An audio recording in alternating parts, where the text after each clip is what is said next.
Hey, what's going on, guys? Headnigger here, bringing you some Battlefield 3. This is going to be a dual upload for my channel and Alkaline, since all I've done so far is gameplays and not gameplays, playthroughs and let's plays and stuff like that for Alkaline. So hopefully you get a good idea of what I do on my channel with the commentaries and everything. So this is some aggressive Recon CQB on Grand Bazaar with the M39 with an ACOG sight. So I've obviously got my Recon class set up for close quarter fighting. No bolt action here, it's not going to be necessary, and obviously I've got my scope set up so that I can still pop targets at range, but I want to keep that speed and nimbleness at close range. So yeah, that's my setup. But yeah, I'm not really going to talk about, being the cliche, I'm not going to talk about the gameplay here, but yeah, I do actually have a topic, and that is your kill-death ratio, or more importantly, your stats and how they affect you as a player, whether they affect you as a player, just how important they are generally.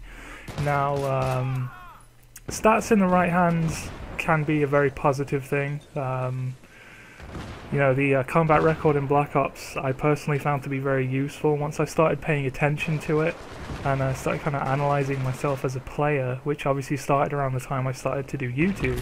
So obviously it's quite a highly competitive environment, so you really need to sort of assess yourself to see where you kind of stand amongst everyone else that's doing this. And I found that in my personal experience and from what I've seen of other people's stats that I was above average. I'm not saying I was amazing or I was MLG or anything. I know if I played in a competitive environment I would get smoked, but as far as it stood in public lobbies and that just kind of casual, just casual, not necessarily competitive but competitive play, you know, I could stand above my peers and I could hold my own. So yeah, I personally found them to be very useful, and I would analyse what kind of guns I was doing well with, you know, cut out the ones I wasn't, and you know, just general stuff like that to just sort of improve myself, be a bit more self-aware as a player of games and a producer of content, and it helped me out a lot. I mean, I ended up, my ratios as it stands today, my kill death is 2.5, which I consider to be very good, and my win-loss is something like 4.10, so you know, I win games a lot and I get a lot of kills. But those stats on their own, if you were just looking at them, those could mean anything. I mean, they could mean that all I do is sit in a corner and get, you know, 2 or 3 kills and then maybe 0 or 1 deaths.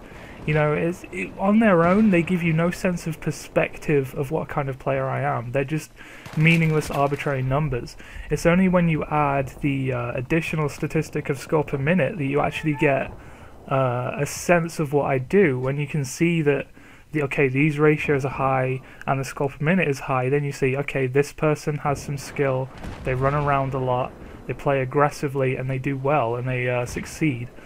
But you know, on their own, without that extra bit of knowledge, they could mean anything. So, you know, people who only look into 1 or 2 specific stats are obviously sort of missing the point. And this is a fail on my part. Oh boy, some of these deaths are just painful to watch. But yeah, the same goes for Battlefield. I've got pretty good stats on Battlefield. Obviously, the Battlefield stats on Battlelog give you a much wider view. I mean, everything you do is analysed and recorded, and there's a number for it. But yeah, win-loss ratio and kill-death ratio on their own, like I say, don't mean a hell of a lot. You need extra numbers in there, which goes to show it's all just a matter of perspective. I mean, you know, someone with a higher kill-death ratio than me can look down on me and say that I'm a worse player than them. Someone with a lower one than me is looking up saying I'm a better player than them. So, yeah, I'm kind of rambling a bit, kind of lost my point. It's quite a tricky subject to nail down because there is no black and white when you're talking about something like this. It's very hard to express, and I realise that some of it, you know, when you start talking about stats, we're in a competitive environment, so some of it can come off the wrong way. You know, I realise it could sound like, oh, I have these stats, so I'm way better than you, I'm MLG legit. Obviously, I don't mean any of that way. I'm just trying to, give you sort of an idea of where I stand on the whole stats thing. So I've talked about the positives, about how you can analyze them and improve yourself. Now, I've only briefly touched on the negatives of obviously they don't give you the full picture of what kind of player you are. Another negative is obviously focusing too highly on maintaining statistics and not actually focusing on playing the game. Clearly, you know, this can happen a lot. There are a lot of people that put a hell of a lot of emphasis on their kill to death ratio. It means a lot to them and they want to keep it high. It gives them a sense of status. It gives them something to latch onto and say, this is what I have, it's better than yours or it's worse than yours, and this is where I stand socially. As people, you know, that's something we tend to do a lot. It's quite important for us to know where we stand and where we fit in. So it's understandable that when we're given something, you know, that can give us status, we latch onto it and we attach value to it.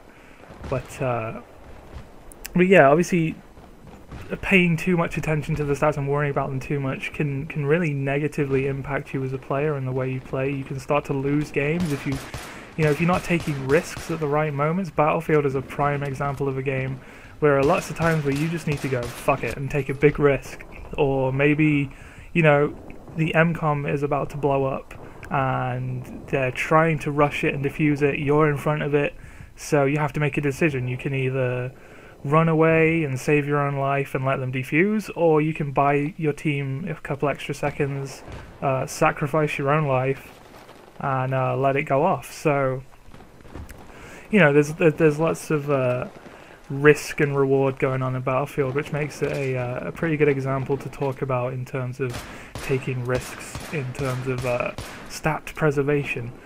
But yeah, I think really the key, what we can get from this is that the key is moderation. I mean, if you worry too much about your stats, then you're going to stop enjoying the game, for one. You're going to alienate people around you. You know, we've already got this sort of atmosphere on console. It's not so much on PC. I mean, PC has quite a great community. I mean, you know, you see a game finish and everyone's typing GG, good game, and everything, and people compliment each other constantly. But in console, we just seem to be a bunch of just really overly competitive, hyped up teenagers, and it doesn't really make us come across very well. But and stats don't really help in that regard. They kind of propagate this atmosphere we have of just keyboard warriors and overly competitive, just assholes, basically. So yeah. Well, I'm talking a lot, and this is not like one of my usual commentaries. I'm getting kind of deep here.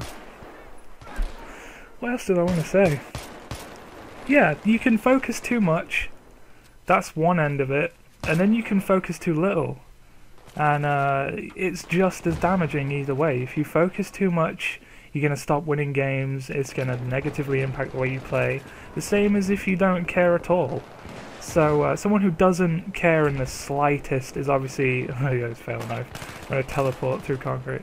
But you know, obviously someone who doesn't care in the least bit is not going to score very well. Oh, and it turns out he's dead after all. God, I was really kind of dipshit in this game. But anyway, yeah, he's not going to score very well, and he's probably going to be quite a letdown. Not an asset to his team. He's going to be sort of a liability, dying a lot, throwing away tickets, causing the enemy team to score highly if it's a team deathmatch, for example.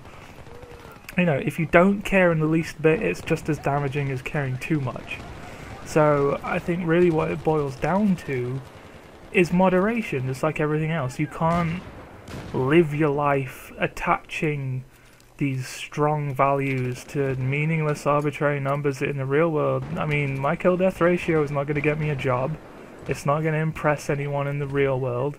It's not going to get me laid. You know, it's meaningless. It's just a token. But yeah, really the key is moderation. It's not going too far and becoming obsessive over it. But it's also caring enough to, you know, save your own life when it matters, win the games, and have fun. You know, if you just take... It's the same in everything in life. Do everything in moderation and everything will work out. like food. If you overeat, you become fat. If you undereat, you become skinny and unhealthy. Either way, if you eat in moderation, you know, if you take everything as is in moderation, then everything works out and you live a healthy, happy life. Same goes for video games.